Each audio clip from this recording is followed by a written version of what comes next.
Hello दोस्तों, नमस्कार। दिव्यम IAS team की तरफ से मेरा नाम है आकाश श्रीवास्तव। तारीख है आज 9 सितंबर 2022 और हम बात कर रहे हैं द हिंदू के डेली एडिटोरियल एनालिसिस को आसान भाषा में समझने की। इसका फ्री पीडीएफ और दूसरे वैल्यू एडेड मटेरियल आपको हमारे टेलीग्राम ग्रुप में मिल जाएंगे, लिंक डिस्क्रिप्शन में दिया हुआ है। आगे बढ़ने से पहले चैनल को लाइक, शेयर और सब्सक्राइब करना ना भूलें, जिससे क्वालिटी कंटेंट हम आप तक लाते रहें। आज हम हिंदू के 3 एडिटोरियल आर्टिकल को डिस्कस करेंगे। आज का जो पहला आर्टिकल है वो रहेगा discovery of Congress, then we will discuss Faustian bargain versus principles is the toss up, and in the last we will discuss the outline of an essential global pandemic treaty। चलिए one by one तीनों ही article के crux को आसान भाषा में समझने का प्रयास करते हैं। तो आज का जो पहला आर्टिकल है वो रहेगा डिस्कवरी ऑफ कांग्रेस, कांग्रेस की खोज। आगे बढ़ने से पहले फिर से मैं क्लियर कर देता हूं, जो भी हिंदी ट्रांसलेशन है उसके लिए गूगल ट्रांसलेशन का इस्तेमाल किया गया है। ऐसे में शब्दार्थ और भावार्थ की भिन्नता को कमेंट बॉक्स में इंगित जरूर कीजिएगा। The Bharat Jodo Yatra should live up to its mission and not be about Rahul Gandhi. Bharat Jodo Yatra को अपने मिशन पर खरा उतरना चाहिए, राहुल गांधी के बारे में नहीं। ये जो आर्टिकल है अभी कांग्रेस द्वारा जो भारत जोड़ो यात्रा की शुरुआत कर दी गई है उसके बारे में लिखा गया है। जो 3,500 किलोमीटर की यात्रा रहेगी, 12 राज्यों और 2 केंद्र शासित प्रदेशों से ये यात्रा गुजरेगी और इसका अंत कश्मीर में होगा। शुरुआत इस यात्रा की कन्याकुमारी से होते हुए अंत इसकी यात्रा की कश्मीर में होगी। बेसिकली कांग्रेस का प्रयास है कि अपनी इमेज को फिर से ये रिवाइवल कर सके, आम लोगों को कांग्रेस से और जोड़ सके। और लगातार जो चुनाव में ऐसा देखने को मिल रहा है कि कांग्रेस की लोकप्रियता में जो लगातार गिरावट हो रही है उसमें और किस तरीके से एक पुश लगाया जा सके, उसको और सुधारा जा सके। बेसिकली अतीत में भी कई यात्राएं हो चुकी हैं जो वांछित परिणाम भी लेकर आई थी। महात्मा गांधी से लेकर लाल कृष्ण आडवाणी तक की यात्राएं काफी सकारात्मक रहीं। ऐसे में देखना दिलचस्प होगा राहुल गांधी के नेतृत्व में कांग्रेस द्वारा भारत जोड़ो यात्रा कांग्रेस के लिए कितना सुखद परिणाम निकट भविष्य में लेकर आती है। नेक्स्ट आर्टिकल की हम बात करेंगे Faustian bargain versus principles is the tossup. Faustian सौदा बनाम सिद्धांत टॉसअप है।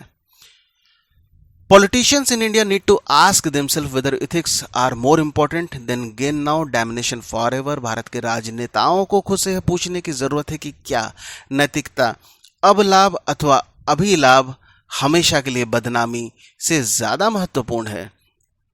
आर्टिकल की शुरुआत अरविंद केजरीवाल जी से होती है, जहां पर शुरुआत में इनकी काफ़ी तारीफ की गई है रिगार्डिंग अभी जो गुजरात इलेक्शन भी होने वाला है वहां पर ये किस तरीके से कई बार स्लोगन को गढ़ रहे हैं, उसमें इनकी एबिलिटी की तारीफ की गई है। रिसेंट में सीरियल किलर स्लोगन जो इन्होंने गढ़ा, इसके अलावा कई बार इनकी जो प्रधानमंत्री कई बार जो ज़्यादा बढ़ चढ़ के कुछ बातें बोल जाते हैं उनको किस तरीके से अरविंद केजरीवाल जी घेरते हैं अपने भाषणों में, उसकी भी तारीफ की गई है।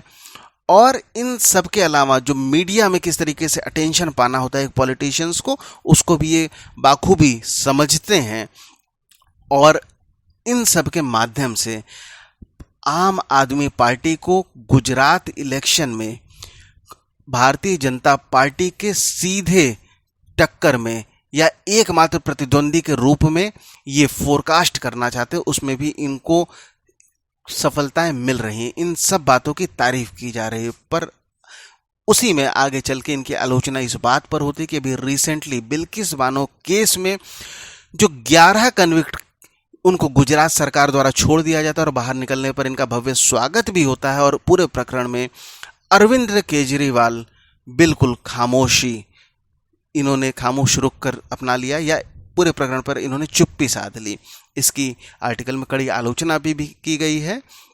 बेसिकली ये भी बात कही जा रही है कि इनकी चुप्पी का जो संबंध है सीधा इस बात से भी निकालना चाहिए कि जो गुजरात में इलेक्शन होने वाला है उसको ध्यान में रखते हुए ये एक जो सॉफ्ट हिंदुत्व है उसका अपना इमेज को प्रोजेक्ट करना चाह रहे हैं। चूँकि जो भाजपा है बेसिकली वो कोर हिंदुत्व या हार्ड हिंदुत्व के इमेज को प्रोजेक्ट करना चाहती है। ऐसे में अरविंद केजरीवाल जी सॉफ्ट हिंदुत्व के इमेज को, जिससे कि चुनावी लाभ इनको मिल सके, और इस वजह से बिल्किस बानो केस में जो कन्विक्ट इनकी रिहाई गुजरात सरकार द्वारा कर दी जाती है उस पर ये चुप्पी साध लेते हैं। आगे आर्टिकल में कुछ और एग्जाम्पल से भी बात कही गई है, जिसमें basically United state president Roosevelt की बात कही गई है, जिन पर जो न्यू डील पॉलिसी को लागू करने का, एक नए अमेरिका को बनाने का क्रेडिट जाता है। बहुत सारे सुधार इन्होंने किए थे। हालांकि इन पर कई आलोचनाएं भी हैं। अमेरिका को जिस तरीके से द्वितीय विश्व युद्ध में इनके ही नेतृत्व में आगे शामिल किया गया था, इसके अलावा ये भी बात कही जा रही है कि अमेरिका में इन्होंने किस तरीके से, जब सिविल राइट एक्टिविस्ट, जब वहाँ पर लिंचिंग हो रही होती है, रेसिस्ट लिंचिंग होती है, रेस के आधार पर जो ब्लैक अमेरिकन होते हैं उनको हटा दिया, उनको मार दिया जा रहा था, उनके खिलाफ बहुत सारी हिंसाएं, प्रताड़नाएं चल रही थी। तो ऐसे पूरे प्रकरण में रूजवेल्ट ने भी खामोशी साध ली थी। बेसिकली उनकी खामोशी की वजह थी कि जो न्यू डील अमेरिका को करना था, उसके लिए जो कांग्रेस का समर्थन इनको चाहिए था वोट बैंक पॉलिटिक्स के तहत में, उसको मद्देनजर रखते हुए इन्होंने जो इथिकल तरीके से, नैतिकता के तौर पर जहां पर इनको कड़ी प्रतिक्रिया देनी चाहिए थी, वहां पर भी इन्होंने खामोशी साध ली थी। और बेसिकली ये भी बात कही जा रही है कि शायद रूजवेल्ट के अनुसार ये ज़रूरी था कि जो आज खामोश रहना या आज कुछ जो अनैतिक चीज़ों को अपना लेना शायद भविष्य का बेहतर जो अमेरिका है उसको बनाने के लिए ज़रूरी था। ऐसा मानसिकता के तहत में इन्होंने खामोशी साध ली थी। दूसरे एग्जाम्पल की ये भी अब बात करते हैं तो बेसिकली रूजवेल्ट के बाद फिर से केजरीवाल जी की बात होती है कि क्या जो केजरीवाल जी हैं वो इसी तरीके का कॉम्प्रोमाइज़ कर रहे हैं जैसा रूजवेल्ट ने किया था, एक सॉफ्ट हिंदुत्व इमेज को गढ़ने के लिए। इन सबके आखिर केजरीवाल को इनसे सीधा लाभ मिलेगा गुजरात इलेक्शन में। आगे आर्टिकल में ये भी बात कही जा रही है कि जो फॉस्टियन बार्गेन की बात होती है, प्रोफेसर कैज नेल्सन ये बेसिकली फॉस्टियन बार्गेन नाम देते हैं। अब फॉस्टियन बार्गेन क्या है इसको आगे समझना होगा। बेसिकली फॉस्टियन बार्गेन की जब बात कही जा रही है तो फॉस्टियन बार्गेन की अगर क्लासिक डेफिनेशन की बात करें तो जब कोई व्यक्ति जो उच्च कोटि के जो नैतिकता है अथवा जिस पर उसकी आत्मा या उसके जो कोर वैल्यूज है वो डिफाइन करते हैं और उनको वो शक्ति, संपत्ति या जो भी सांसारिक लाभ हैं उनके लालच में उनको उनका सौदा कर देता है अथवा उनको ताक पे रख देता है, तब ऐसी जो कंडीशन होती है उसको बेसिकली फॉस्टियन बार्गेन कहा जाता है। फॉस्टियन शब्द की बात करें तो ये जर्मनी की किन कहानियों से ये लिया गया है, जहाँ पर वहाँ का कहानी का एक नायक जॉर्ज फॉस्ट, जिसने अपनी आत्मा को शैतानों के हाथों बेच दिया था जिससे कि उसको असीम सांसारिक सुखों की वो मिल सके, साथ में बहुत सारे उसको ज्ञान की प्राप्ति हो। हालांकि उसने ये सौदा एक निश्चित पीरियड के लिए किया था, पर जब वो उस कॉन्ट्रैक्ट का एंड होता है तो शैतानों ने उसकी आत्मा को लौटाने से इनकार कर दिया। अब मॉडर्न टाइम में अगर बात करें तो फॉस्टियन जो बार्गेन है इसका मतलब है कि टेम्परेरी बेनिफिट को गेन करना, जिससे कि जो भी कुछ लाभ हो सकते हैं हमको वो मिल सके, भले उसके लिए हम अपनी अंतरात्मा की आवाज़ को दबा दें और जो भी नैतिकता हमको अपनानी चाहिए उससे हम अभी तत्कालिक तौर पर अपनी आंखें बंद कर लें। कई और एग्जाम्पल की बात भी आर्टिकल में की गई है जिन्होंने ऐसा किया या अकॉर्डिंग टू आर्टिकल ऐसा वो करते दिखते हैं, जिसमें म्यांमार के लीडर आंग सान सूकी की भी बात सामने आती है, जिन्होंने वहाँ की जो मिलिट्री थी उससे समझौता सत्ता के लिए किया था और जो रोहिंग्या कम्युनिटी पर जो म्यांमार के अंदर जो सेना द्वारा जब बहुत सारे जो एट्रोसिटीज़ होती हैं उस पर इन्होंने खामोशी कर ली थी, जिसके लिए पूरी वैश्विक समुदाय ने इनको प्रश्न के दायरे में कर लिया था। इवन इनके नोबेल पीस प्राइज़ जो 91 में मिला था उसको भी लौटाने की बात हो रही थी। अब इसमें यह भी बात आगे कही जा रही है कि नीतीश कुमार भी ऐसा ही समझौता करते दिखते हैं, नवीन पटनायक भी ऐसा समझौता करते दिखते हैं। पूर्व सुप्रीम कोर्ट के chief justice of India Ranjan Gogoi ji Rajya Sabha में जब इनकी नियुक्ति हो जाती है तब भी शायद ऐसा ही समझौता करते हुए अकॉर्डिंग टू आर्टिकल ये सामने नज़र आते हैं। इसमें आगे ये भी बात कही जा रही है कि अमेरिका में विलियम बार जो अटॉर्नी जनरल रहे थे ट्रंप गवर्नमेंट के दौरान में, शायद उन्होंने भी ऐसा ही समझौता किया होगा। जो उचित सलाह जो गवर्नमेंट को देनी चाहिए या जहां पर एक चेक एंड बैलेंस लगाने का प्रयास करना चाहिए, उस कर्तव्य पद से वो शायद नहीं उन्होंने उस तरीके से उसका निर्वहन किया। लास्ट में ये भी क्वेश्चन किया जा रहा है कि क्या जो ऐसे समझौते जो बड़े लीडर होते हैं पॉलिटिक्स में, क्या सिर्फ वो वही उन पर ही ये लागू होता है, अथवा बेसिकली ये भी बात कही जा रही है कि आज के समय में जो बड़े ब्यूरोक्रेट्स होते हैं उन पर भी ये लागू होता है, जो इंस्टीट्यूशनल्स हेड होते हैं उन पर भी ये बातें लागू होती है। इवन प्रत्येक व्यक्ति कहीं ना कहीं ऐसे कई बार समझौता करते हुए दिख जाते हैं, जो अंतरात्मा को तो उनके नागुजार होते हैं, पर त्वरित लाभ के लिए वो अपनी अंतरात्मा की आवाज़ को दबा देते हैं। अब इन सब के बाद लास्ट में ये भी आगे बात कही जा रही है कि पर हमेशा से इस तरीके के जो फर्स्टियन समझौते की बात कही गई उसमें अपवाद भी नजर आए हैं। चाहे वो बात कही जाए जो ऐसे अपवाद जो आंतरिक तौर पर इतना मजबूत रहते हैं, जो कभी भी नैतिकता से समझौता नहीं करते हैं, और जो उनको सांसारिक या जो त्वरित लाभ उनको चाहे कितना भी बड़ा वो त्वरित लाभ मिल जाए, किंतु वो अपनी अंतरात्मा की आवाज़ को हमेशा ऊपर रखते हैं। इसमें गांधी जी का एग्जाम्पल सबसे ऊपर देखने को मिलता है, जो कभी भी इस तरीके के समझौते में खुद को नहीं ढकेले। इसके अलावा नेल्सन मंडेला, जवाहरलाल नेहरू, रविंद्रनाथ टैगोर, बाबा साहब अंबेडकर जैसे लीडर हमेशा अपनी अंतरात्मा की आवाज़ को ही सुने। इसमें लास्ट में ये भी बात कही जा रही है, बाबा साहब अंबेडकर इवन जवाहरलाल नेहरू के लीडरशिप के अंतर्गत जब इनको ऐसा लगा कि जब हिंदू कोड बिल पर एज अ लॉ मिनिस्टर इनकी बातों को नज़रअंदाज किया गया, तो इन्होंने रिजिग्नेशन देना पसंद किया।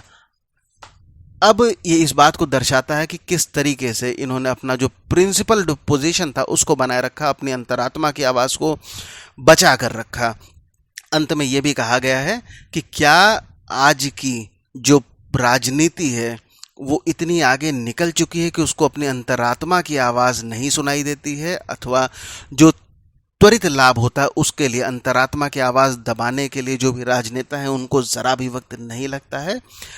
अब क्या ऐसे जो समझौते हैं उनको पर आगे की राजनीति काम करेगी, अथवा क्या जो बहुत कुछ जो महात्मा गांधी अथवा अंबेडकर से सीखा जा सकता है कि किस तरीके से अंतरात्मा की आवाज़ को आगे रखते हुए देश निर्माण में कार्य किया जाए, इनके आधार पर राजनीति नेतागण हैं वो कुछ सीख ले सकते हैं।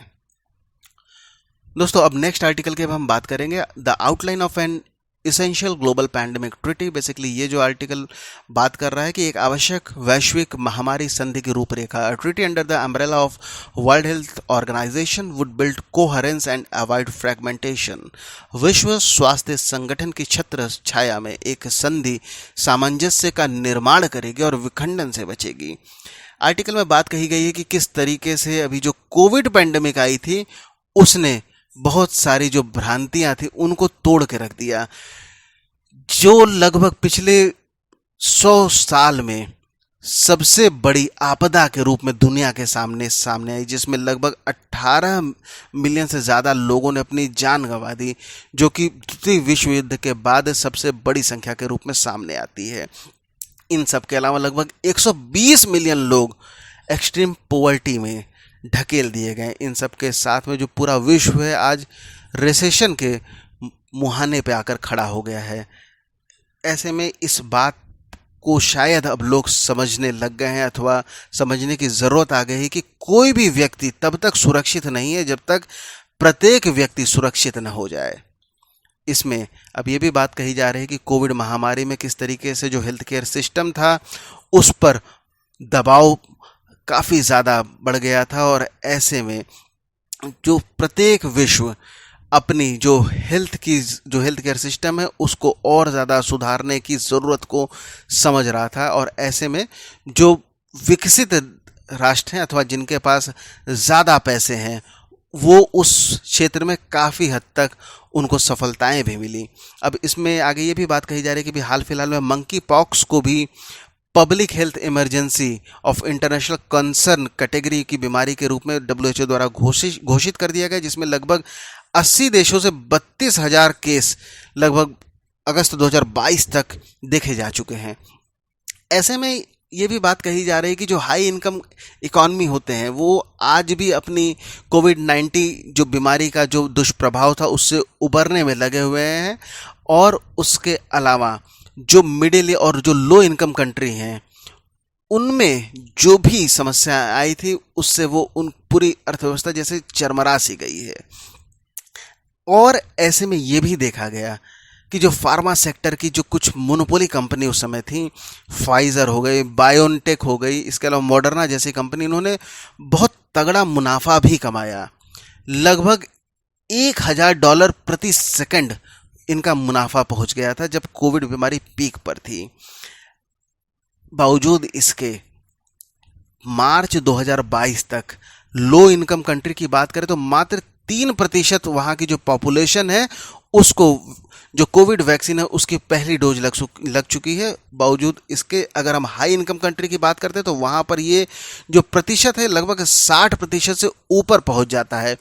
ऐसे में ये प्रश्न उठ रहा है कि क्या ऐसे देश जिनके पास सुविधाएं हैं, जो संपन्न देश हैं, वो तो अपनी पैसे और जो दूसरे रुतबे उनके बल पर जो वैक्सीन्स हैं, जो फार्मास्यूटिकल और दूसरे आवश्यक सामग्री हैं अपनी जनसंख्या को मुहैया करा देंगे, और जो लो इनकम कंट्रीज़ हैं क्या उनको इसी तरीके से मौत को मुहाने में खुला छोड़ दिया जाएगा।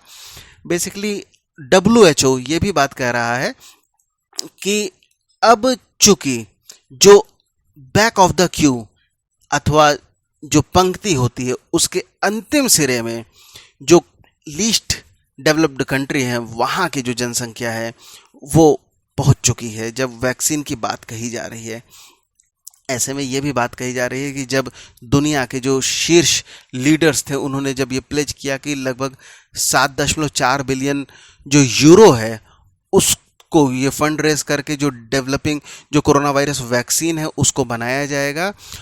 ऐसे में जो अमेरिका जैसा यूनाइटेड स्टेट एक भी रिप्रेजेंटेटिव को नहीं भेजता है, ये भी खुद में, चूँकि जो ज़्यादातर जो फार्मास्यूटिकल जो मोनोपोली या जाइंट है, चाहे वो मॉडर्ना की बात कर ले, फाइजर की बात कर ले, सब कोई अमेरिका से आते हैं, तो ऐसे में कहीं ना कहीं उनके मुनाफे प्रभावित होंगे। इसको भी यूनाइटेड स्टेट के इस कदम के पीछे की वजह के रूप में देखा जा रहा है।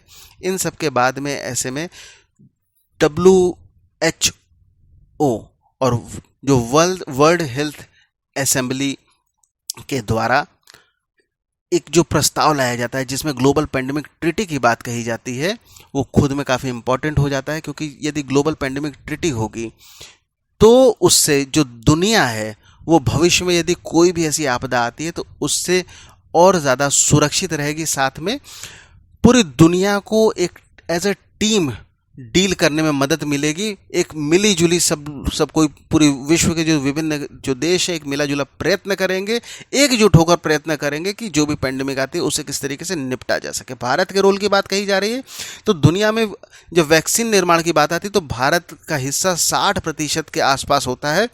और इन सब के अलावा जो यूनाइटेड नेशन द्वारा जो एनुअल जो उनका वैक्सीन प्रोग्राम होता है वहाँ पर भारत निर्मित वैक्सीन की जो प्रतिशतता है वो 60 से 80% हो जाती है। ऐसे में वैक्सीन डिप्लोमेसी या वैक्सीन मैत्री ये भी काफ़ी सुनहरा विकल्प है भारत के लिए। इन सब के अलावा कोविड के दौरान में भारत ने काफ़ी पूरी दुनिया की वैक्सीन भेजकर मदद की थी। इवन जब हमारे घरेलू जो मार्केट है, हमारे जो खुद के उपयोग के लिए भी वैक्सीन की कमी महसूस की जा रही थी, ऐसे समय पे भी भारत ने वैश्विक हित को नज़रअंदाज नहीं किया था। 2021 की बात करें तो भारत ने लगभग 595 lakh doses made in India Covid जो 19 वैक्सीन है पूरी दुनिया तक पहुंचाई थी। अब इसमें आगे ये भी बात कही जा रही है विभिन्न, चाहे वो कोवैक्स प्रोग्राम की बात करें गवी की, या कुछ गिफ्ट के तौर पर, कुछ को मदद के तौर पर, कुछ कॉमर्शियल डिस्ट्रीब्यूशन या कॉमर्शियल सेल परचेज के माध्यम से भारत ने पूरे विश्व को मुहैया कराई थी वैक्सीन। अब इसमें ये भी बात कही जा रही है कि भविष्य में जब ऐसा कोई संकट आएगा तो किस तरीके से निपटना होगा, उसमें भारत अपनी महत्वपूर्ण लीडरशिप की भूमिका निभा सकता है, जैसा कि कोविड-19 वैक्सीन के दौर में भी किया गया था। जब पेटेंट की बात आई थी वैक्सीन बनाने में, चूंकि पेटेंट किस तरीके से जो इंटेलेक्चुअल जो प्रॉपर्टी आईपीआर जो इंटेलेक्चुअल प्रॉपर्टी राइट आती है, पेटेंट राइट की बात आती है, उसको जब हटाने की बात आई थी तब Bharat as a leader South Africa के साथ में प्रस्ताव उसने एक रखा था, जिसमें WTO के सामने प्रस्ताव रखा गया कि पेटेंट को हटा लिया जाए, क्योंकि ये इमरजेंसी सिचुएशन और नॉर्मल सिचुएशन नहीं, जिससे पूरी दुनिया को वैक्सीन मुहैया कराने में आसानी हो सके। और साथ में जब तक पूरी दुनिया लगभग 70% आबादी अथवा मैक्सिमम आबादी, जब तक हर्ड इम्यूनिटी उनको नहीं अचीव होता है, तब तक इसको हटाना चाहिए। और भारत के ही प्रयास स्वरूप में अभी कुछ समय पहले WTO ने ये इस प्रस्ताव को मान लिया। हालांकि बहुत परेशानियां भी आई थी इसके सामने, और चूंकि जो दुनिया की ये प्रस्ताव को जून 2022 में अभी रिसेंटली WTO ने माना है, बहुत सारे जो डेवलप्ड नेशन थे इस प्रस्ताव की खिलाफत इसलिए भी कर रहे थे क्योंकि सीधे तौर पर उनका जो प्रॉफिट है वो डाउन हो जाता। अब ऐसे में आगे ये भी बात हो रही कि भविष्य में यदि WHO के अंतर्गत में कोई ऐसी समझौता जो है उसको साइन जो दुनिया के द्वारा कर लिया जाता है, विभिन्न कंट्रीज एक अम्ब्रेला के नीचे आकर अगर एक समझौता को वो साइन कर लेती हैं, तो भविष्य में कोई ऐसी बीमारी या कोई भी ऐसी आपदा आती है तो उससे डील करने में काफ़ी ज़्यादा आसानी होगी। इन सब के अलावा एक फॉर्मल कमिटमेंट हो सकेगा किस तरीके से उससे निपटना है, साथ साथ में कुछ कॉमन रूल्स रेगुलेशन सभी के लिए निर्धारित हो जाएंगे, काफ़ी हद तक क्लियरिटी हो जाएगी पॉलिसीज़ को लेकर, स्टेप बाय स्टेप किस तरीके से आगे काम करना है उस पर पूरी दुनिया को क्लियरिटी होगी और पूरी दुनिया के लिए ये काफ़ी हितकर साबित होगा। इन सब के बाद में लास्ट में ये भी कही जा रही है कि जो ग्लोबल पैंडेमिक जो ट्रिटी अगर जो WHO के अंतर्गत में ये पूरी तरीके से अगर इसको अपना लिया जाएगा तो निश्चित तौर पर इससे जो सामाजिक और आर्थिक जो इनइक्वालिटीज़ हैं दुनिया भर में, जो कोविड के बाद देखा जा रहा है, जो ये इनइक्वालिटीज़ हैं ये और ज़्यादा बढ़ती जा रही हैं जो डेवलप्ड कंट्री और जो लीस्ट डेवलप्ड कंट्रीज़ हैं उनके बीच में, उसको भी रिड्यूस करने में आसान होगा। और इन सब के अलावा जो भविष्य की कोई भी अगर ऐसी इमरजेंसी होती है तो उसके लिए भी दुनिया बेहतर तरीके से तैयार रहेगी। लास्ट में ये भी बात कही जा रही है कि भारत को इन सब में लीड लेने की आवश्यकता अब है। आज के हिंदू में इतना ही। अंत तक बने रहने के लिए धन्यवाद।